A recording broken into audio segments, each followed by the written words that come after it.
The U.S. Space Agency's Orion capsule has reached a key milestone in its demonstration mission around the moon. It moves some 430,000 kilometers beyond the Earth, the furthest any spacecraft designed to carry humans has traveled.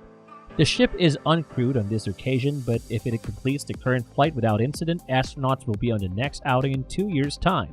NASA is planning a series of ever more complex missions with Orion.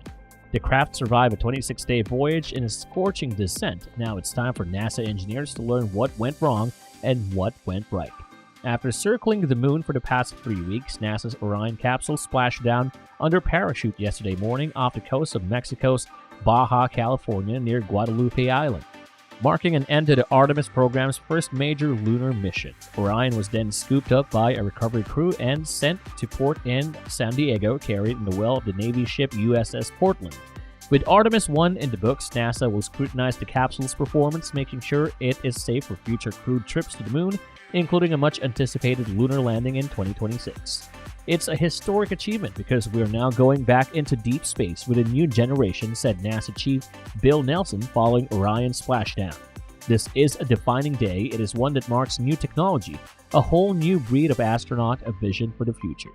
During Sunday's descent, the 3 parachutes fully inflated, putting the brakes on the spacecraft to slow it down from 25,000 miles per hour to just 20 as it hurtled through the atmosphere. But now the Artemis team will be studying all the capsule's metrics in detail. First, we'll be looking at, did the heat shield do its job in rejecting heat and taking care of the heat pulse such that the internal cabin pressure stays at a moderate mid-70 degrees for astronauts when they're in there, says Sarah DeSouza, the Deputy Systems Manager at the NASA Ames Research Center, who helped develop Orion's thermal protection system. That ablative heat shield is made up of thick connected blocks of an epoxy resin material called AV coat, which burns off as the shield endures scorching temperatures up to 5,000 degrees Fahrenheit, about half the temperature of the surface of the sun. They want to be sure, she says, that we've got a design that will keep humans safe. Nelson, too, stressed human safety and habitability during a post-splashdown press conference. This time we go back to the moon to learn to live, to work, to invent, to create, in order to go out on into the cosmos to further explore, he said.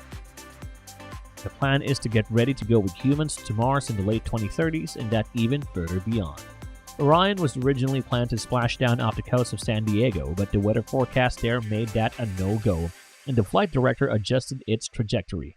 That flexibility comes thanks to a maneuver the team attempted called a skip re-entry, in which Orion descended partway through the atmosphere to an altitude of about 40 miles, then skipped upward and forward like a pebble skimming across a pond, and then entered the atmosphere for good. That kind of re-entry also helps to slow down the spacecraft. The re-entry brought Orion within 0.02 degrees of the team's planned flight angle, and the splashdown into the ocean was a near bullseye, about 2 nautical miles from its target landing site.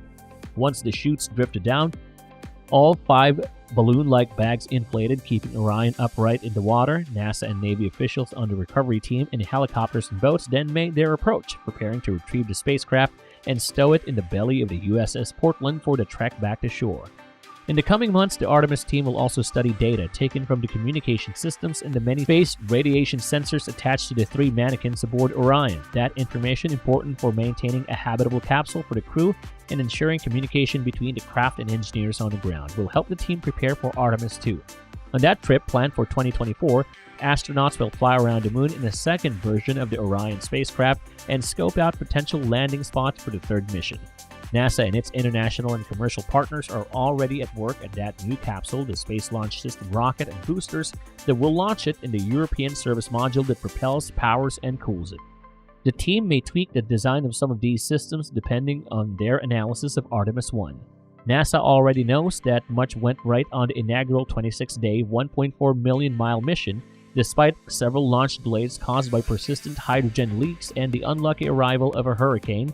The massive SLS rocket successfully lifted out on November 16. The upper stage rocket then deployed 10 little satellites, which went on their own secondary missions. Orion voyaged within 80 miles of the lunar surface, and on November 28, it traveled the farthest from Earth a crew-capable spacecraft has ever gone, about 269,000 miles from home. And on December 5, Orion's cameras took photos of the moon and Earth during its final lunar flyby, a homage to the iconic Earthrise image taken by astronaut Bill Anders aboard Apollo 8 in 1968. But some of those mini missions failed. The CubeSat to study solar particles, or QSP, had what the agency dubbed an unexplained battery anomaly, and then the research team lost contact with it. NASA has also lost contact with the asteroid-bound NEA Scout and an infrared moon mapper called lunar. The outlook isn't good for them, but they're not necessarily doomed. NASA lost contact with a capstone spacecraft in July and then restored it, and it's now successfully orbiting the moon. But these small satellites have limited battery power, and some could not be recharged while the rocket's launch was delayed. That means their batteries ran low on juice. Despite these challenges, the Artemis program is now well underway, exactly a half-century after the final Apollo mission. After Artemis 2's crewed orbit around the moon, Artemis 3 will bring the first woman and the first person of color to its surface. The first people to walk on the moon since Eugene Cernan and Harrison Schmitt's landing at the Valley of Taurus Littrow in 1972. Subsequent missions will deliver and assemble modules of the Gateway space station that will orbit the moon and can serve as a way station and proving ground for future expeditions to Mars. The previous record for the most distant point reached by a human-rated spacecraft was set by the Apollo 13 mission in April 1970.